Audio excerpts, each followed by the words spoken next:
लड़की जैसे ही बाथरूम में एंटर हुई, अचानक छत से पानी गिरने लगा। तुरंत उसके बाद एक फीमेल भूत अचानक सामने आ गई। लेकिन अजीब बात यह थी कि लड़की बिल्कुल भी नहीं डरी, बल्कि उसने उस भूत को काबू में कर लिया। लेकिन जब लड़की वहां से निकलने वाली थी, तभी कुछ लड़के बाथरूम में आ गए, जिसकी वजह से लड़की कुछ देर के लिए बाहर नहीं जा सकी। इसी वक्त फीमेल भूत को अचानक महसूस हुआ कि कोई मरने वाला है। उसने लड़की की सारी बातें भूलकर तुरंत वहां से भाग लिया। एक बदनसीब लड़का उसका निशाना बन गया।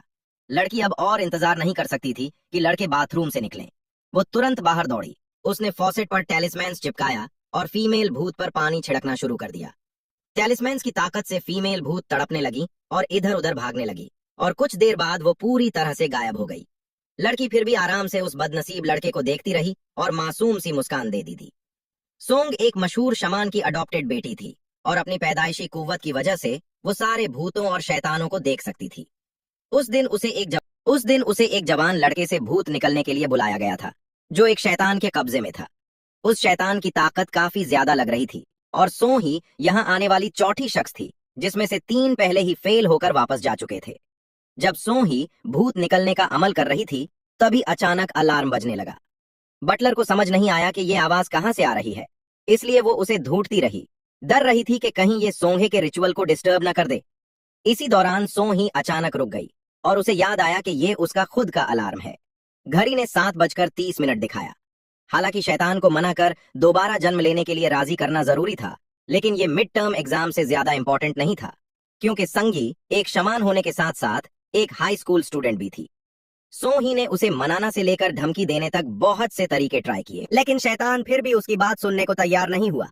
सी के पास कोई और रास्ता नहीं था, इसलिए उसे सब कुछ छोड़कर जितनी तेज भाग सकती थी स्कूल की तरफ दौड़ना पड़ा। क्योंकि सून ही बस मिस कर चुकी थी, इसलिए उसने रोड के साइड से एक बाइक उधार ली। लेकिन जब सून ही स्कूल पहुंची तो गेट बंद था और उसे दीवार चढ़कर अंदर जाना पड़ा।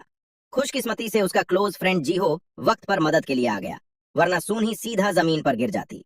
जीहो ने मजाक में कहा कि वो सून ही का इंतजार कर रहा था ताकि वो क्लास में सबसे कम नंबर लेने वाले की जगह ले सके।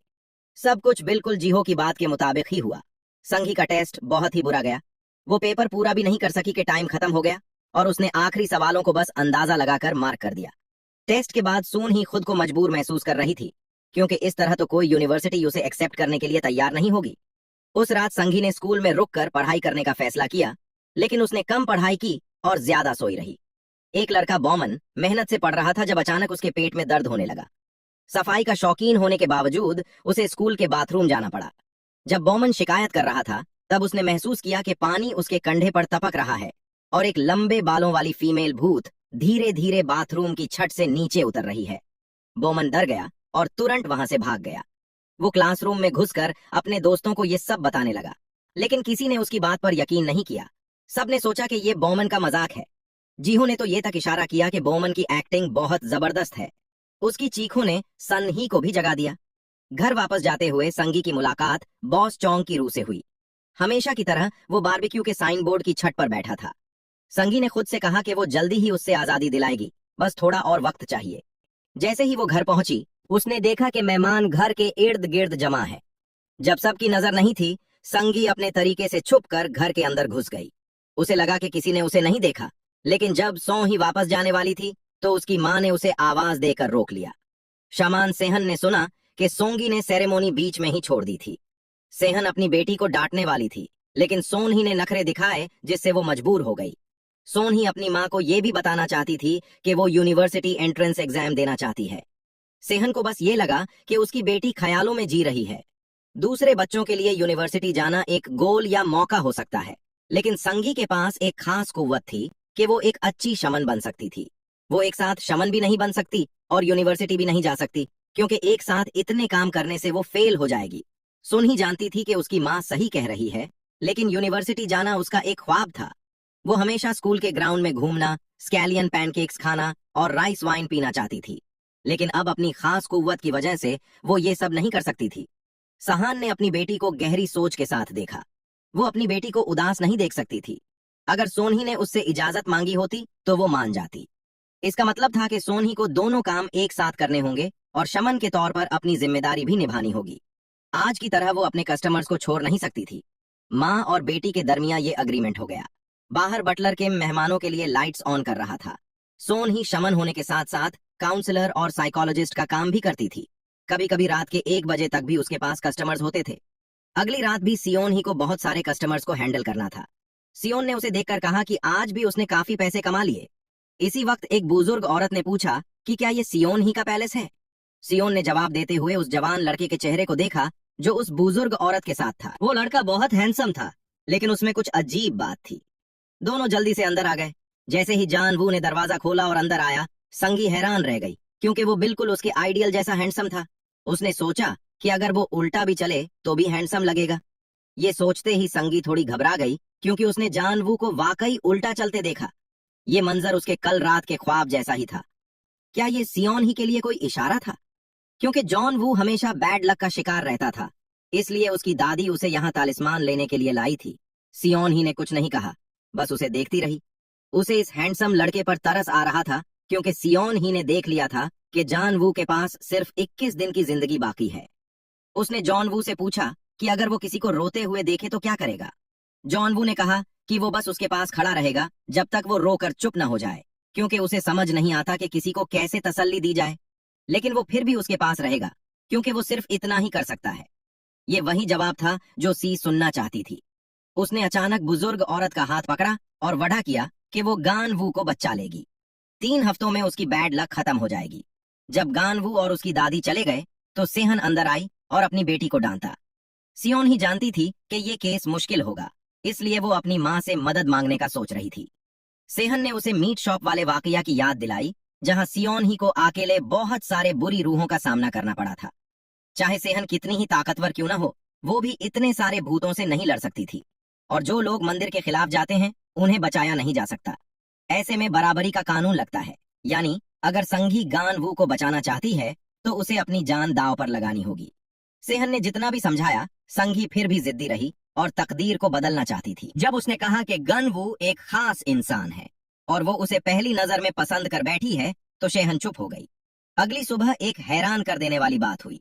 सुंग ही की क्लास में एक नया स्टूडेंट आया। मिड टर्म एग्जाम्स के बाद ट्रांसफर होना थोड़ा अजीब था। इस वक्त सुंग ही अपनी डेस्क पर झुकी हुई थी क्योंकि उसे पता था कि उसका पेपर अच्छा नहीं हुआ। जब उसने क्लास में सबको बात करते सुना तो उसने सर उठाया और देखा कि नया स्टूडेंट वही लड़का है जो कल रात उसका गेस्ट था। ये सरप्राइज इतना ज्यादा था कि सॉन्ग तुरंत खड़ी हो गई। उसका ये रिएक्शन देखकर सब लोग हैरान रह गए। जुनवू ने देखा कि सोंगी को उसके दोस्त छेड़ रहे हैं तो उसने कहा कि वो दोनों पहले मिल चुके हैं। लेकिन जब स्कूल खत्म हुआ, जुनवू फिर भी सही से बात करना नहीं चाहता था। उसने उसे खास तौर पर यह भी कहा कि जब लोग उसका मजाक उड़ाएं तो वो ऐसे हंसना बंद करे। इतना कहकर वो पलट गया और चला गया। उस लम्हे सई को लगा कि जनवू बहुत अच्छा इंसान है। जब उसने ये बात जीहो को बताई तो उसने सुन ही को याद दिलाया कि जुनवू उल्टा चलकर पैलेस में गया था। चाहे सुन ही को जॉन वू कितना भी पसंद हो, वो मारने वाला है, लेकिन ऑफ कोर्स सुन ही के पास उसे बचाने का कोई ना कोई तरीका जरूर होगा। जियो उस हल के बारे में क्यूरियस था जो सई ने अभी मेंशन किया था। तभी क्लास प्रेसिडेंट हीजी दौड़ते हुए आया और दोनों के बीच आ गया। सई ने जबरदस्ती मुस्कुराहट दी क्योंकि वो कोई मसला नहीं चाहती थी। उसने तुरंत जिहो को हीजी के साथ पढ़ाई करने के लिए पुश कर दिया। जब सुन ने क्लास में गनवू की बात याद की तो उसे महसूस हुआ कि वो वाकई मैच्योर हो चुका है। उसने ये भी महसूस किया कि शायद वो उससे ज्यादा शमन बनने के लायक है। उस रात घर जाते हुए सानोंगी ने देखा कि बॉस चांग जानबूझकर साइनेज बोर्ड हिला रहा था ताकि जियान वू को मार सके। वो चाहता था कि जियान वू उसकी जगह ले ले। वो तुरंत जियान वू को बचाने के लिए दौड़ी, लेकिन उसे ये नहीं पता था कि जियान वू इन बदनसीब हादसों का आदी हो चुका है। उसकी स्किल्स काफी अच्छी थी, इसलिए सियोन ही का उसे बचाना उसके लिए उल्टा प्रॉब्लम बन गया। जाते हुए उसने उसे डांटा भी और कहा कि वो दूसरों के काम में दखल देने वाली है। सियोन ही को डांट पड़ी, लेकिन वो नाराज नहीं हुई। वो हैंग पैलेस गई ताकि अपने से ज्यादा पावरफुल मास्टर से मशवरा ले सके। उसने अपनी माँ का जिक्र भी किया ताकि उसका ट्रस्ट जीत सके। लेकिन मिस होंग ने मना कर दिया कि वो सून ही के लिए टैलिस्मन नहीं बनाएगी, क्योंकि उसकी माँ का मेन डीटी जनरल डोंग टियन था जिसके पास हेवनली ड्रैगन सेबर थी। इसलिए मिस्टर वोंग उससे नाराज करने से डर रहा था। अगर टैलिस्मान बनाते वक्त कुछ हो गया तो उसकी जान खतरे में पड़ सकती थी। लेकिन जैसे ही सियोन ही ने पैसे टेबल पर रखे, सब मसला तुरंत हल हो गया। सून ही ने 5 तालिस्मैन लिए और तुरंत घर वापस आ गई। अगली सुबह जब वो क्लास में आई तो उसने देखा कि सब दोस्त किसी बात पर गॉसिप कर रहे हैं। पता चला कि बॉमन कल रात रेस्ट रूम में बेहोश हो गया था। उसका पूरा जिस्म गीला था और वो बेकार की बातें कर रहा था। सुन ही ने गुआंगवू को देखा और मुस्कुराई, लेकिन नींद की कमी की वजह से वो खुद बेहोश हो गई। जीहो ने तुरंत सेगी को संभाला और उसे मेडिकल रूम ले गया। सियोंग ही दोपहर तक सोती रही। उस रात गंगवू की दादी तालिस्मान लेने आई, लेकिन सियोन ही ने मना कर दिया। वो चाहती थी कि जंगवू खुद आए। जब गंगवू अंदर आया, सियोन ही ने देखा कि उसका पूरा जिस्म पानी से भरा हुआ है। वो शॉक हो गई क्योंकि उसे पता चल गया कि वो डूब कर मरने वाला है। गंगवू ने बैठकर सीधा 5 तालिस्मान की प्राइस पूछी। सियोन ही ने कभी ये सोचा भी नहीं था। जवाब देने से पहले ही उसने उसे फ्रॉड शमन कहकर डांट दिया और अपनी दादी को लेकर वहां से चला गया। उस रात सियोन ही अपनी कॉलेज एंट्रेंस प्लान को देख रही थी। उसने बिना सोचे उसे हटा दिया और उसकी जगह गंगवू को बचाने का प्लान लगा दिया। गंगवू की किस्मत में डूबना लिखा था और मिस्टर वोंग के टैलिस्मन अभी भी उसके पास थे। सिंगी ने फैसला कर लिया कि वो उसे बचने के लिए सब कुछ करेगी। अगली सुबह जीहो ने उसके पास इतने तालिस्मान देखे तो कहा कि एक बो मिन को दे दे, क्योंकि अब उसे यकीन हो गया था कि उसने रेस्ट रूम में कुछ देखा था। लेकिन सून ही ने मना कर दिया क्योंकि बो मिन बिल्कुल हैंडसम नहीं था। जैसे ही वो हॉलवे में आई, उसकी मुलाकात सामने से आते जियान वू से हुई। उसे अवॉइड करने के लिए उसने स्कूल न्यूज़लेटर पढ़ने का ड्रामा किया। जब जियान वू गुजरा तो उसे दीवार पर अजीब सी नामी महसूस हुई। उसे जीहो की बात याद आई और वो सच जानने के लिए मेंस रेस्ट रूम चली गई। ज्यादा देर नहीं हुई थी कि उसके कंधे पर पानी टपकने लगा। फीमेल भूत उसे फिर डराना चाहती थी, लेकिन उसे नहीं पता था कि सन ही एक शमन है। स्यून ही ने तुरंत तालिस्मान उसके सर पर लगाया और उसे सबक सिखा दिया। जब भूत ने बात मान ली तो उसने वादा किया कि वो उसे जल्दी आजादी दिलाएगी। लेकिन जैसे ही वो निकलने वाली थी, लड़के अंदर आ गए और वो फंस गई। सिगरेट का धुआं उसके लिए बर्दाश्त से बाहर था। तभी गुआनवू वहां आ गया, लेकिन ये उसकी किस्मत का शुरू होने का वक्त था। जब भूत ने महसूस किया कि कोई मरने वाला है तो उसकी फितरत जाग गई और वो सियोन ही की बातें भूल गई। वो तेज से रेंगी और जियानवू के कंधे पर बैठ गई। उसकी आंखें लाल हो गईं, जिस्म से पानी टपकने लगा और उसका गला बंद हो गया। वो बिल्कुल डूबने वाले इंसान जैसा लग रहा था। लड़कों के जाने से पहले ही सै दौड़ी, फॉसेट पकड़ा और तालिस्मान लगाकर पानी छिड़कना शुरू किया। तालिस्मान की ताकत से भूत तड़पने लगी और कमरे में इधर उधर भागने लगी और कुछ देर बाद गायब हो गई। इस तरह गान वू बच गया। उसने सियोन ही को देखा और पूछा कि वो क्या करना चाहती है, लेकिन वो समझा नहीं सकी। वो बस उसे देखकर मुस्कुराई। बाथरूम तोड़ने की वजह से सब स्टूडेंट्स को 1 हफ्ते की क्लीनिंग ड्यूटी मिली। यानवू ने तुरंत सियोन ही से दूर रहना शुरू कर दिया। जैसे ही वो उसे देखती, वो समझना चाहती कि उसने डर कर पानी इसलिए फेंका क्योंकि उसे कोई कीड़ा नजर आया था। गानवू ने सोचा कि अगर सन ही वाकई इंसेक्ट से डरती भी है तो भी उसे इतना रिएक्ट करने की जरूरत नहीं थी। उसे लगा कि सन ही उसके लिए फायदेमंद नहीं बल्कि नुकसानदेह है। उसने उसे कहा कि वो उससे दूर रहे और उसके पास ना आए। जानवू के इस रवैये के बावजूद सन ही फिर भी खुश थी, क्योंकि उसने उस शख्स की जान बचा ली थी जिसे वो पसंद करती थी। लेकिन उसे ये नहीं पता था कि अभी भी बहुत सी रूहें जानवू को अपना बदल बनाकर उससे नुकसान पहुंचाना चाहती है। अगर वो सुंग ही की बात न समझे और उसका साथ न दे तो वो कभी भी मर सकता है। उस रात जब स्यूंग ही घर वापस आई तो सीहेन ने उसकी बेवकूफी पर उसे फिर डांटा। सीहेन जानती थी कि उसकी बेटी ने सारे तालिस्मैन उसे कर लिए हैं, इसलिए वो मिस हुआंग के पास और लेने चली गई। चाहे वो संघी को डांटी रहती थी, लेकिन फिर भी वो उससे बहुत प्यार करती थी। अगले दिन संघी ने कोशिश की कि वो गान वू के पास जाकर उसकी पॉकेट में तालिस्मैन रख दे, लेकिन अब वो उससे बहुत होशियार था। जीहो ने देखा कि सियोन ही तालिस्मैन पकड़कर खड़ी है तो उसने ड्रामा किया और ज्ञानवू की डेस्क पर गिर गया और उसका फोन चुरा लिया। आज ज्ञानवू की दादी सबके लिए गिफ्ट्स लाई थी और उसने गलती से सियोन ही के हाथ में ज्ञानवू का फोन देख लिया। जीहू ने जल्दी से कहा कि उसने ये फोन उठाया था।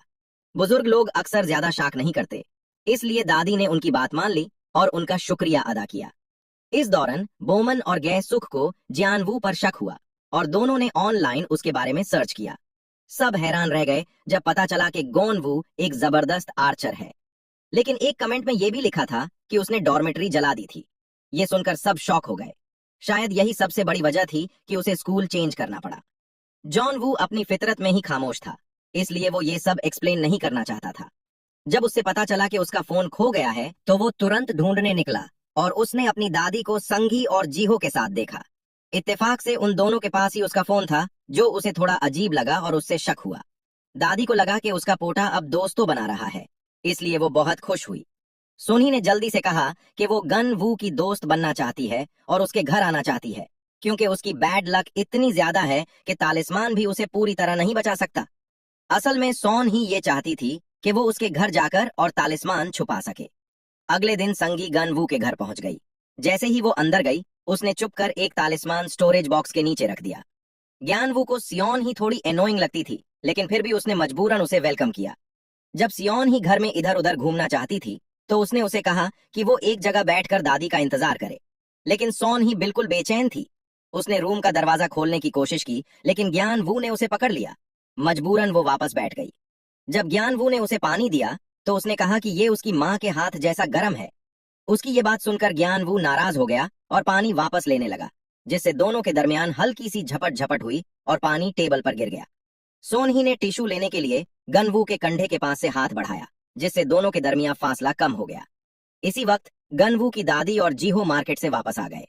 जीहो ने कहा कि वो वेजिटेरियन है ताकि पैसे बचा सके, इसलिए आज का खाना सिर्फ सब्जियों पर मबनी था, लेकिन सबने खुशी से खाना खाया। सोन ही को वर्मिचेल्ली बहुत पसंद आई और वो बहुत खुश हुई। उसने ये भी बताया कि वो सेहन की अडॉप्टेड बेटी है।